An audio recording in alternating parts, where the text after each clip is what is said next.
Hello my dear friends.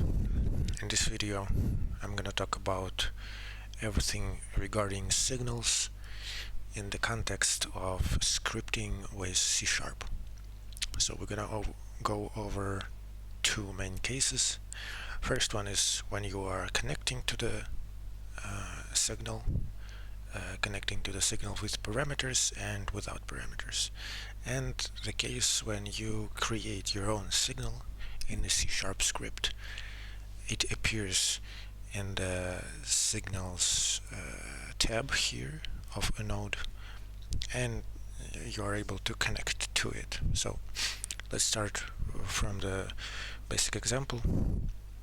Let's create a simple user interface scene, call it main or whatever, and just the most basic stuff is probably button. Let's give it a name. Click me. Okay, so as you can see in the node tab you have signals related to the button and to the every type of object that button inherits from. So let's start with a simple one. We're gonna connect to these two signals, one with parameters and one without.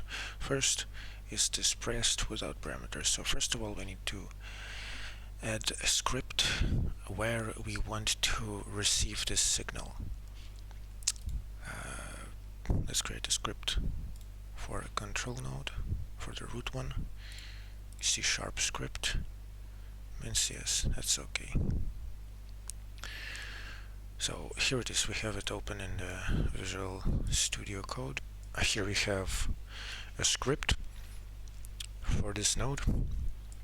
Let's see how do we connect to the button press signal. So we go here, right mouse click, connect. Now we choose in which node wants to react to the signal, to be like subscribing to this signal. So it's a control, and here is the name of receiver method, the method that is going to be executed when the signal fires. So this is like a Python way of calling methods. We are using C#, so it's going to be a camel case. So let's fix that. On button press, let's copy, connect. Now in this code we have to create an exact method, the method with the same name.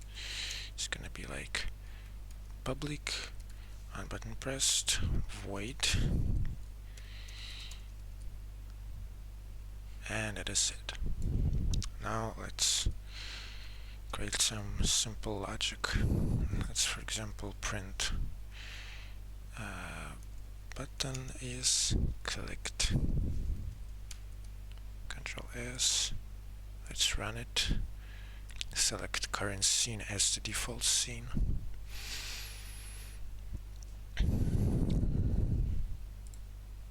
As we can see, when we're clicking this, we have this message, button is clicked.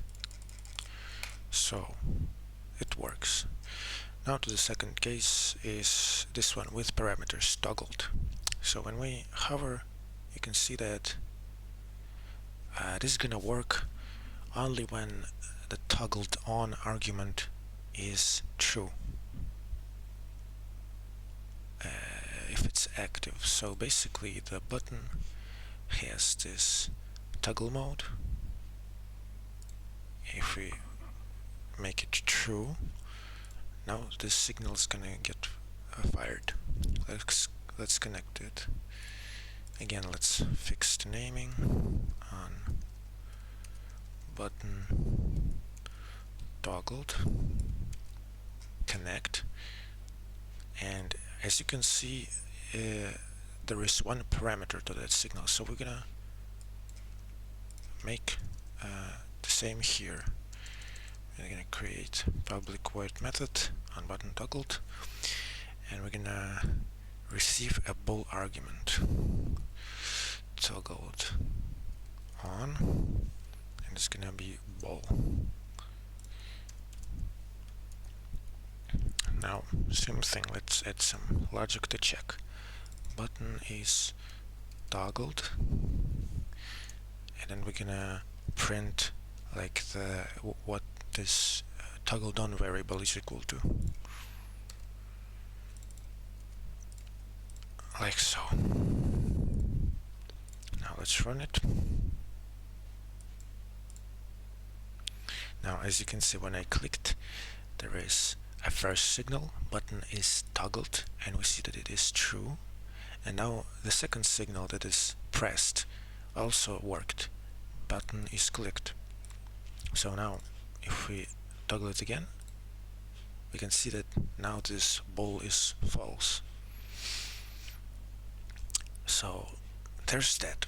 Now to the creating our own signals. So how do we do that? First you gotta type this and signal. Now public, delegate, void, and now the name of the signal. Let's say let's just say custom signal. Here we go. There is syntax error. Oh yeah, it's supposed to be like this, because there is, well, we can, it's possible to pass parameters. So here we go. Let's build this. Now we are failed to build project. Let's see. The name of the delegate must end with event handler. So we should add at the end event handler. Now let's build it. It's alright, and as you can see, if we go to the control node and see signals, we see this custom signal created. So now we can, just like before, connect to it on custom signal.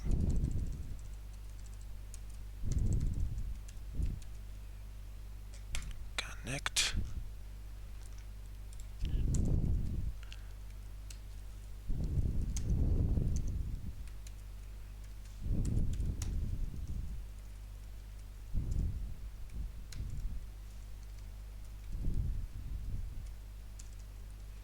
Custom signal fired. Now we have running instance. Let's running again. Oh wait, yeah, we're not gonna see anything actually, because we are not like emitting the signal. So let's do that. Now this is a little bit weird, because we are like creating a signal and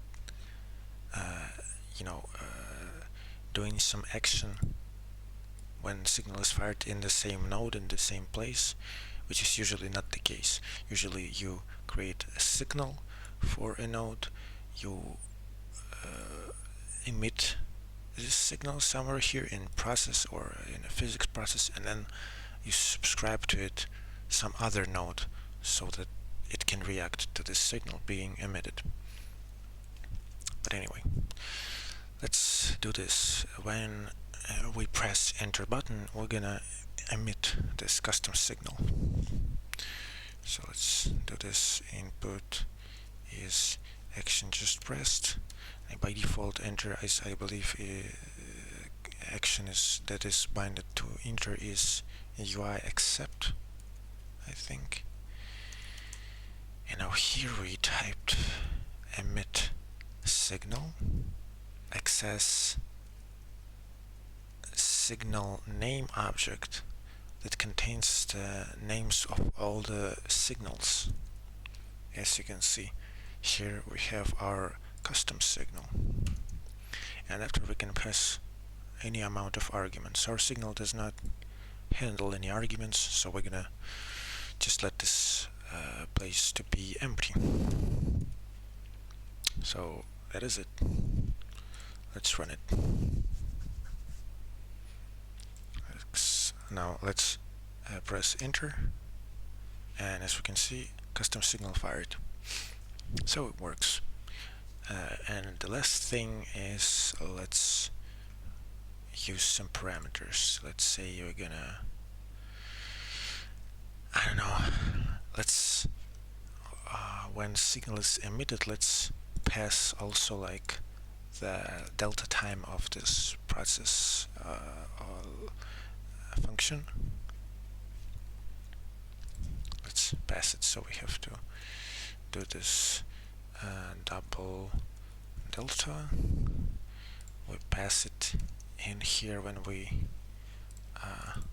emit this signal, and we should receive it here in the receiver method on custom here. And now we can like additionally print the delta is delta.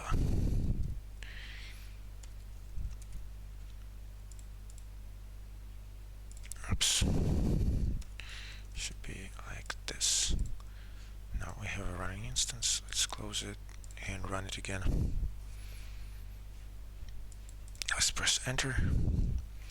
As you can see, custom signal fired. The delta is this. So that's pretty much it. I hope this is gonna be useful for someone. Have a great day.